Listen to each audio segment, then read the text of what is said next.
inmenso mar, bello igual que tú, azul bajo el sol, que en tu luz se fundió, soñar y vivir en tu mar todo mi amor, unidos agua y sol, unidos beso y flor, y volver de nuevo al mar, unidos tú y yo.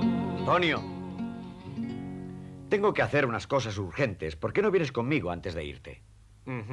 Pero si ahora dejamos a Marco solo en casa, seguramente se enfadará con nosotros. ¿Me equivoco?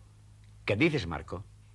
Podéis ir a donde queráis. Me tienes sin cuidado lo que hagas. Si no es por mí, todavía estarías aplastado debajo del aparador. ¡Oy! Bueno, te estaré eternamente agradecido.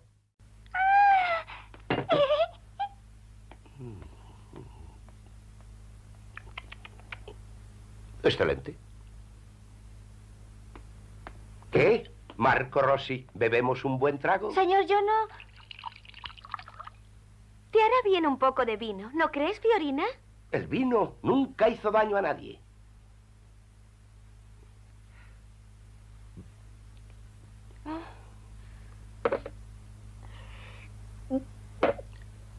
Bueno, ¿de qué estábamos hablando? Sí, el pasaje te saldrá completamente gratis.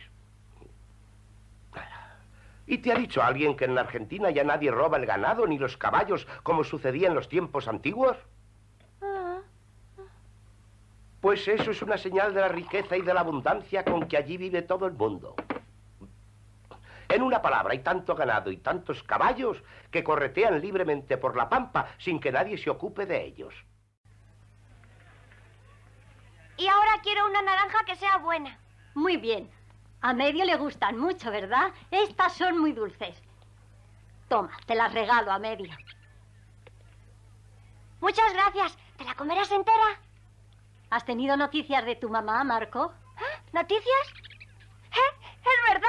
Si ya debe de haber llegado el barco de la Argentina. No comprendo cómo se me ha olvidado. Gracias, adiós.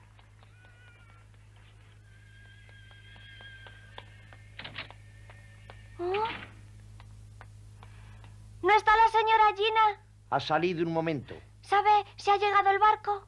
Lo estamos esperando. ¡Gracias! Está lloviendo. Señor, vos habéis combatido por la independencia y la unidad de Italia. Vos liberasteis la Lombardía del yugo austriaco, defendisteis a Roma frente al gran ejército francés y salvasteis a Nápoles. ¡Adelante, soldados que amáis a vuestra patria! ¡Ella os bendice, valientes!